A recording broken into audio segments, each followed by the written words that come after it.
Welcome back, baseball fans. 1972-75 Carryover League off-season look.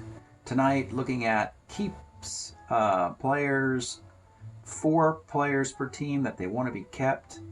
128 total. We looked at 8 teams last week. We'll look at another 8 teams tonight. Do this feature in 4 separate videos. And what we're analyzing here is that in our 20 card per team league, 8 cards always exit from the first year, which is 71 last year, you could say. So the teams evaluate 8 players and decide they want to keep 4 through a process where they have to make trades in the offseason with other teams. And we have every team identified 4 guys they want to keep. One interesting facet I want to mention is a lot of times in the draft, guys like this still get traded. And also sometimes occasionally, a guy you denoted as a keeper, you decide you pass on altogether because you just find something better in the draft. So it's not 100% that all 4 guys on your keeper list you indeed keep. You could, move out of that pick. Something to think about once we get close to the draft. We did this process last week, starting alphabetically by team and moving through the first 8 by alphabet. Team name, the 4 guys they want to keep, and the point of tonight is to kind of identify which year do we think he might be picked in and see if there's a conflict in having too many players in a particular year. In this analysis, I've already vacated by deleting a year where either the player is out of baseball because he retired or was injured, or his performance is very poor. So I vacated those spots to it seemed obvious that I wouldn't take a player in that particular year. So again, in these evaluation columns, you're going to see the most 72s, predictably, because that's the next year of the player.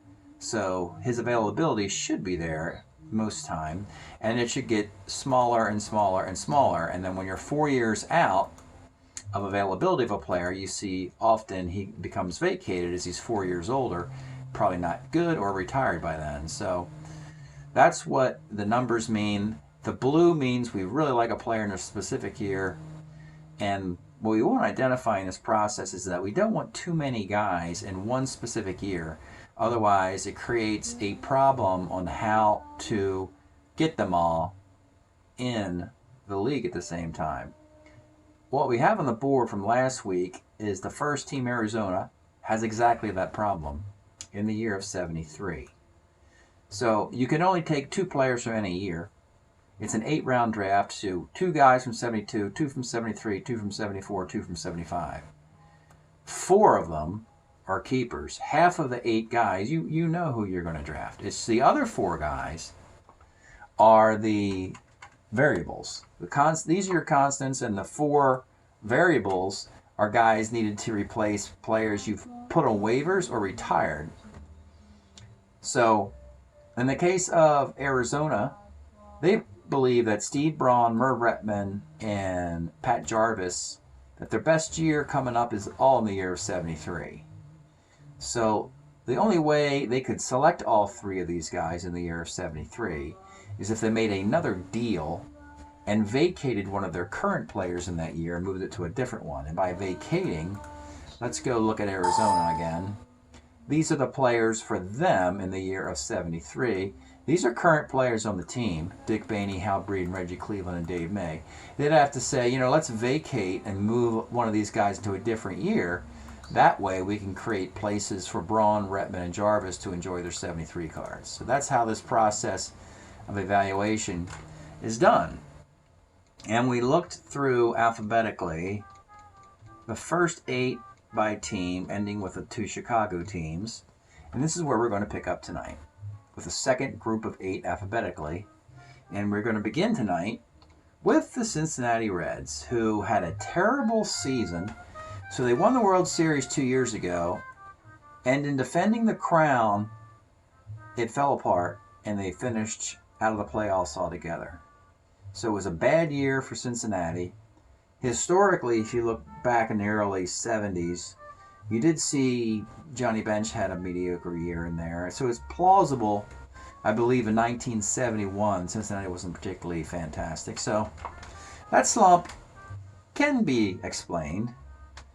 But so this team was very aggressive, making moves in the offseason. We consummated a Joe Morgan arriving in Cincinnati from Houston.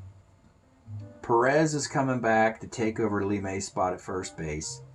Don Gullett keep going, and they went out and made a trade also for Jack Billingham. So now, in looking at the numbers for the Reds, and I've already done these analysis, but I can explain them here for you. 75 is one of the two best years ever for any player, and it's Joe Morgan in 75 and Morgan again in 76. But in 75, Morgan 327, 466, 508, 974. And believe it or not, it's better in 76. So, yeah, you got to get into that card. He's very good in these other years. The point of this exercise is identifying if there's one year you really want. And, yeah, the Reds really want that 75 Joe Morgan. One problem, though, is that it means you can only take one rookie in 75. And you have, theoretically, George Foster and Ken Griffey competing for one roster spot. So if you take Morgan in this year, maybe you just take Foster this year and then you take Griffey with a 76 card. Just a thought. Or you could move Morgan back to one of these other years and take both rookies for 75. We've identified Tony Perez's 74 year as his best season, and 74 Perez, 73 Perez. I put it in the wrong spot there. I don't know how I missed that, but anyway, it is 73 Perez, and that season for him is a 919 OPS with a 314 average. Gullett, we vacate 72 as he had arm problems. 73 and 74 can pitch on 3 days rest. At least we have options in either year here. And Billingham as well. 72 and 73. 74-75, he's pretty mediocre, though he still, of course, is on that 75 team that wins the World Series. He's just not very good. He's just an average starting pitcher for a team that scored a ton of runs. Obviously, the Reds did in 75. So, just a quick summation of this team. If you were going to draft, you take 75 Morgan, 73 Perez, and then you could take 72 or 73 Billingham, or 73 or 74 Gullett. Plenty of flexibility, plus you're probably going to take George Foster as well. So that's probably 5 guys that I can think of, and the other 3 guys are probably just going to be bench players. So, boy, the Reds, they're coming back. Remember, they were in the 70 series, they missed 71, and they were back in the 72 series. And it's kind of the same kind of thing here with Joe Morgan as the wildest wild card, the incredible performance of Morgan in this decade. Cleveland is next. Let's go take a look at the Indians. They made moves in the offseason. Big move was moving out of Chris Chambliss into Boog Powell. Gets very old, but not without delivering a fantastic 1975, and it was indeed for the Cleveland Indians. A lot of people don't recall. Boog Powell, 1975, Boog at 27 homers, 86 RBIs, 297, 901 OPS, and that would be a 4-year contract. And that is what you need to do. Make a splash, and basically you're turning kind of like a 1-year stint in Cleveland into a 4-year stint in Cleveland. That's how you can take advantage of the carryover league. If a player doesn't have a year, it means it doesn't matter too much. In the case of Fosse, it doesn't really matter. Ray Lamb is better in 72 than 73. And in Fritz Peterson's case, he can pitch on 3 days rest in 72. You could do both these guys in 72 and then just have Ray Fosse in the odd year, 73. As we believe the Fosse's years here aren't very good, and again, the vacated years. So pretty simple strategy there for the Indians. Colorado, well, expansion teams. We know a couple things. They have to go 73 Gagliano. That's his only year, and it's a good one though. Couple options for Etchebarren, neither are particularly amazing. Dave Duncan early instead of later, 72 or 73. And with Dave Kingman, it's such a flat performance. He never hits 800 OPS. He's like 720, 730 with like a 210 average. And kind of scuffling at the plate, you could say, with the homers and strikeouts. So it doesn't really matter too much what you do with this team. But at least you know you want one of these 2 years out of Dave Duncan. Let's take a look at the Tigers, who are runners-up. They lost the World Series to the Pirates. And is it any surprise at all that this veteran team, featuring Cash, Kaline, Stanley, and Coleman, that the very next year they love 3 of their guys? Well, it makes perfect sense. I mean, you're going from 1968 and marching it forward into the early 70s without any significant drop-off for the Tigers. They love 72 Norm Cash. He's got 30 home runs still. Kaline, it's 314. And Joe Coleman, his ERA is below 3, and his whip is about $1.15. It doesn't really matter, Mickey Stanley. You see how 4 years are all here, because he does about the same kind of stuff. You just want his great defense in center field. But the problem with the Tigers is you've got to do something if you want all 3 of these beloved Tigers in their 72 seasons. So let's take a look at their current Tigers for a moment and come up with a suggestion here. Here are 72 Tigers: Bill Freehan, George Culver, Steve Keeley, John Stevenson, Lolich, and Timmerman. So off the top of my head, I know Freehan, Lolich, and Timmerman are Tigers. Culver was an Astro, Keeley was a White Sox, Stevenson was an Angel. You could easily move out of these cards if you wanted to, by cutting them, trading them, or whatever. Or you could upgrade, for instance, Bill Freehan. Let's check Freehan out for the Tigers. In kind of an outlier year for Bill Freehan, in 1974, Bill Freehan hits 297, 1860, 361 on base, 479 slugging, 840 OPS. No, his arm is gone by this point. He's a +2 arm catcher, but the offense is there. So if you want to move Freehan out of the 72 to help his team, then you can land all 3 of these guys, Cash, Kaline, and Coleman, in their best years of 72. And again, all that is from 1968 Tigers moving forward. So that's probably what they'll do.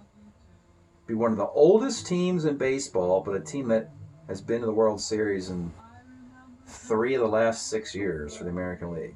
Only won 1 of those, but that's still fine. You can also assume that the Tigers aren't in the American League East anymore, so they don't have to compete with Baltimore, Boston, or New York. And that's why Detroit's been so successful in my league. Let's continue. Florida Marlins. In this list of Montanez, Alou, Arlen, Bergmeyer, there's some defaults in here. Felipe Alou and Steve Arlen really only have 1 year draftable, so that probably locks them into 72. Doesn't necessarily. Remember, I said you could just kick a guy altogether and just not take him. So let's say they keep all these guys. You probably go 72 Alou, Arlen. We know Montanez, we like both of these years.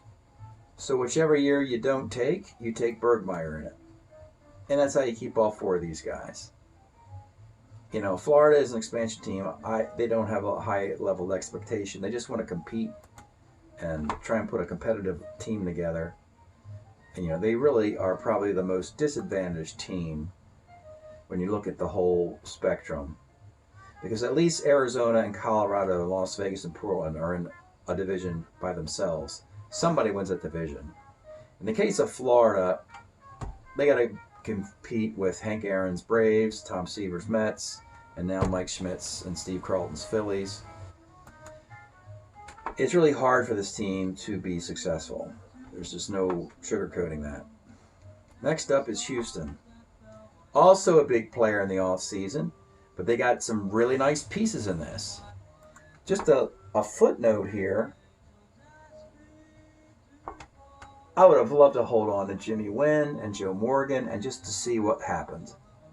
Just to see what happened. And Cedeno and Cruz and that Astro team, just keep it all together and just roll that through the 1970s.